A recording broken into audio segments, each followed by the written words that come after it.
Chris han tager tilbage til USA, og Kent har været ude at sige, at du er afløser for ham. Tror du kan fylde hans sko? Det ved jeg ikke. Altså, jeg har jo spillet her på det sidste, og synes, det er gået okay. Selvfølgelig vil der komme nogle ups and down, når jeg også er ung, og jeg er måske lidt mere svingende, end han vil være. Jeg laver måske lidt flere fejl, men jeg tror samtidig også, det er med til at udvikle mig, så jeg tror helt sikkert, det er godt for mig, at han er kommet væk, selvfølgelig på det sportslige. Ja, det giver dig jo næsten en fast plads i startopstillingen. Hvad synes du om det?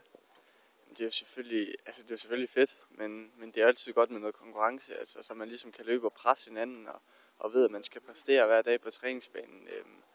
Nu synes jeg så ikke, det er så galt for mig, fordi jeg stadig er ung, og stadig skal stå på tær til hver træning. Men ja, det er det selvfølgelig. Det gør der mulighederne større for mig, det gør det helt sikkert. Er der noget, der kommer til at mangle, som Chris kunne, og som andre på holdet ikke kan? Altså, jeg tror bare, at han var en sindssygt boldsikker spiller. Altså, havde den vildeste teknik og smed næsten ikke rigtig nogen bolde, når han var inde i sine gode perioder.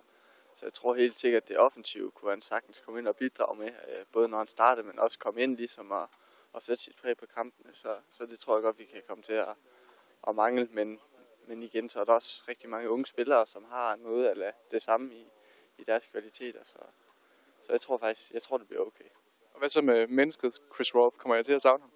Ja, jeg kommer i hvert fald til at savne ham rigtig meget. Han var rigtig god at have i truppen, både med det humør og også bare det, at man også lige kunne få snakket lidt engelsk en gang imellem, var også fedt, men han var en fantastisk person og altid god at snakke med, og havde en masse råd til hvad man skulle i sin karriere, og tale ud fra, hvad han ligesom havde prøvet, så vi kommer helt sikkert til at savne ham.